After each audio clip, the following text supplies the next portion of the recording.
So you born and raised in Cincinnati, right? Born and raised in Cincinnati. Man, so tell me about that path, like being in Cincinnati. You said you were bit by the Clippers. Your dad was like the one who kind of pushed you into, cutting hair. So you started cutting your friends.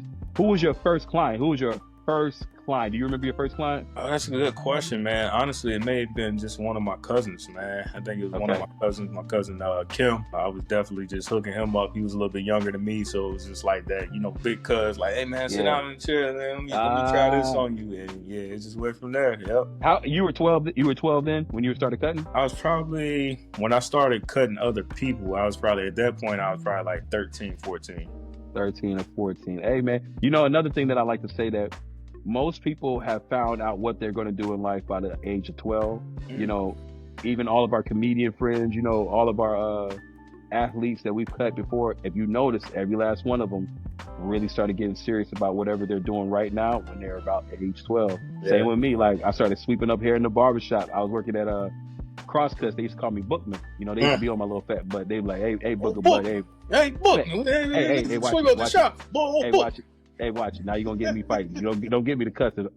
You're a man of God now. You're a man of God. And you always don't get me to cuss. Hey, man, that's enough. This is my show.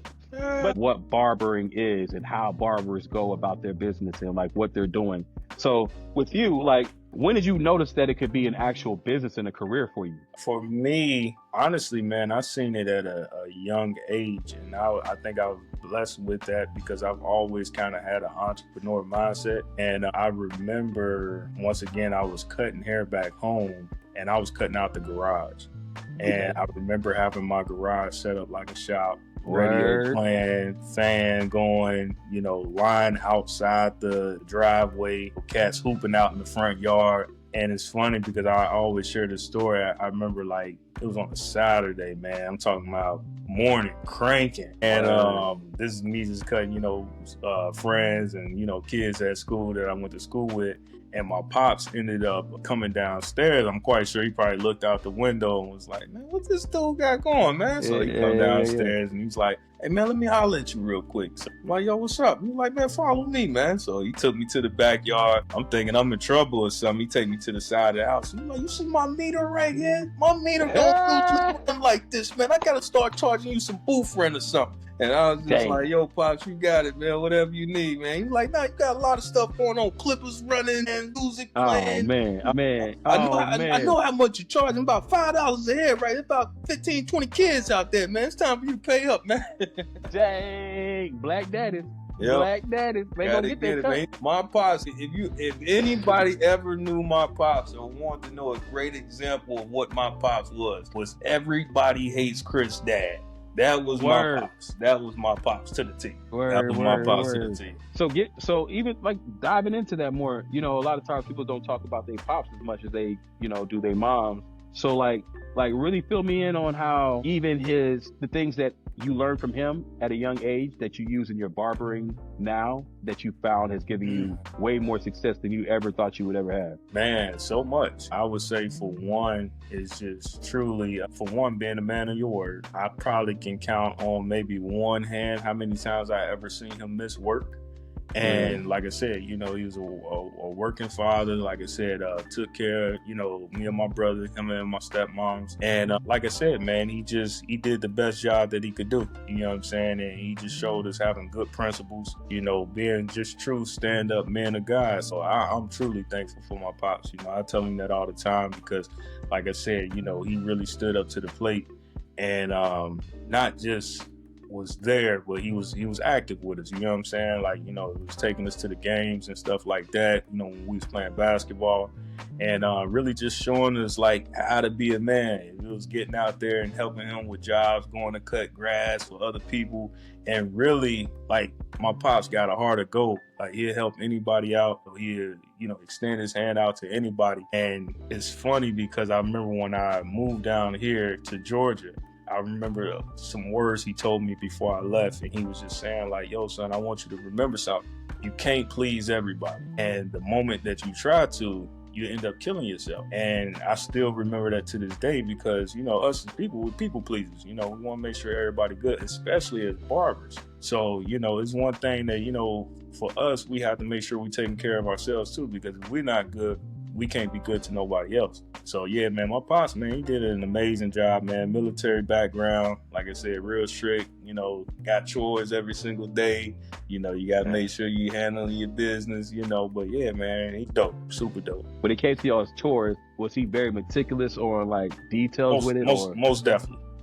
Like, give me an example of like how he kind of reiterated being a stickler for details. Pops was just, I mean, like I said, everything was to the T. Like I said, pine saw smell in the house. Like I said, wood floors still look the same as when we left the crib. I'm like, yo, how does the floor still look the same, man? He's like, yeah, it look the same. Keep up with your stuff, man. Yeah, keep up with your stuff. Oh, but yeah, man, like I said, putting up dishes. Now, I would say like even just past the chores. Like my pops, like I said, he reminded me everybody hates crisp pops. But it was just one of those things. He bagged groceries. It's like, yo, man, one cereal box open at a time, man. I'm gonna be opening up 2 or 3. Y'all not about to do me like that. Yeah, hey, that's one jug of juice right there, 1 cup a day. Don't do me like that. Yeah. Don't do me like that is wild. Oh, that's dope. So like, I've noticed 2 things about that story. One, how he stood out to you as a father, and as he stood out to you as just a man. I know that you hold being a father very, very, very, very dear. Father and a husband, an amazing father and husband. Like, what are the things that you learned from him that you apply now? Honestly, man, just for one, number one, being a man of God. Like I said, he brought us up in church, and also just being present, man. I think that's the biggest thing. Like, even though he worked all the time, like I think he had a pretty dope schedule, because at the time I didn't like it, because it was like, I do something bad at school, by the time I get out of school, he's already home. Like, I ain't even got a chance to, like, you know what I mean, think about plot, like what I was going to say, what I was going to do. He waiting at the door with the belt, like, yeah, come on in, bro. Come on in. He Robin Harris. He Robin Harris on a house party. That's it. He right there. So, but like I said, his schedule was just super amazing, because like I said, he worked throughout the week. It was off on weekends. But yeah, man, he was just super present with us. You know what I'm saying? And I remember just holidays and just, like I said, creating so many just dope memories. You know, if it was bringing out the camcorder and recording, you know, if it was Christmas or, you know, different holidays. And just, like I said, just create memories, man. Like, Pops was like, yeah, super. How do you feel about your barber career? How do I feel about my barber career? How does he feel about your barber career? Man, he be blown away, man. He be blown away every time I talk to him. Different stories that he hear, stuff that he see. You know, there's, you know, somebody shouting me out on, you know, ESPN or something. Oh, that's my son. That's what he's talking. Hey, you know, I was the first Hawk. Oh, I was the first Hawk. But nah, man, he's super proud, man. I think it's more so one of the things he's seen me really stick to what I said I want to do. You know, and I think for a lot of my family members to see me, you know, bring up, I want to be a barber, even though, you know, a lot of people had different opinions about it, you know, when I was coming up, but it was something that I knew God gave me the vision for, and it wasn't for everybody to see, you know, in that moment. But for, you know, later on down the road, and you see like, man, he actually stuck to this, you know, and the type of money you make behind being a barber, the type of connections you make behind being a barber, places you've traveled to. Yeah, man, he be blown away, man. Hey, man, I'm blown away, and I see it firsthand. You know what I'm saying? Like, you're a part of the 1% of barbers that actually gets to travel around the world and do what you do. But before we even get to how you became that 1%, like, how did you even get into the percentile of being a barber? Like, what was your path? Like, once you moved down to, so you went from Cincinnati, you were cutting hair all through high school and stuff. You moved to Georgia. Tell me, you know, lead me from there. So when I moved to Georgia, and I came down with my mother. And I actually... How old were you then? I was probably, at that time, 18. Yeah, I was 18 at that time. And when I moved down with her that summer before, I was 17, and I was able to get inside my first barbershop. I was cutting in there with no license and stuff like that over the summer. And like I said, I got a taste of it. I got a taste of it hard, what it was like to be in the shop. I think even she got to see it like, oh, he like really attached to this, because I was getting in the shop 6 a.m., leaving like 10, 11 o'clock at night. Like, I just wanted to be in there all day long. So when I came back down, I got into barber school and did barber school in about 9 months. And then after the barber school, I ended up running into one of my mentors, boy James Cahill, and an instructor actually told me about him, and I ended up working at his shop. Yeah, man, from there it just kept going, bro. And what shop was that? Furious Styles, bro. Furious Styles. Oh, named after Furious Styles. Furious Styles. You would have really thought it was really named after Furious Styles too. Like from Boys in the Hood. Yeah. And that's even wilder too when you think about it. Me and you have used that image a while for a couple of father son, give backs that we're doing. But I think that people need to really look at that as an iconic move, because I think in my mind, Trey went to Morehouse, right? He went to Morehouse, started cutting in Morehouse, and then realized, you know what? After I do all this consulting stuff, I'm gonna turn into a barber. So I think Trey got a couple barbershops in Atlanta right now, bro. He might.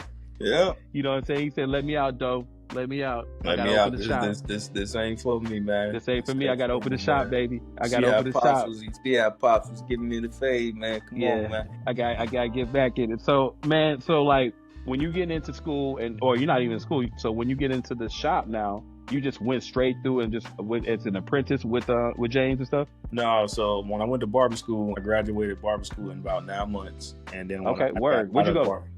I went to Roffler Molar. It was out in Marietta. Tony and Guy ended up buying them out, and now I think it's like a Planet Fitness there or something like that now. Oh, okay. Yeah, it was old. Same with mine. Yeah. Same with mine. Mine gone too. I like, dang. Gone, bro. Yep, gone. And I remember, like I said, our instructor that we had there, real old school cat, man. But yeah, it was a great school, man. The school I went to, they taught strictly on straight hair, which was super dope because I already knew how to cut our type of, style hair.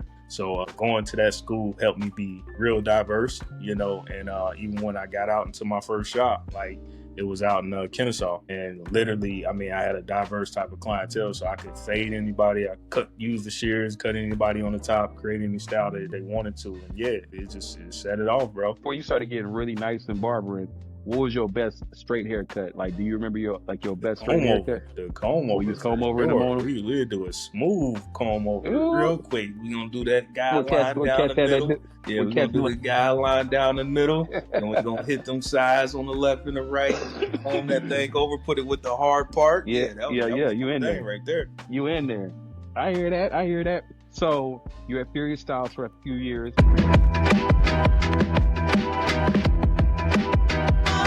Success.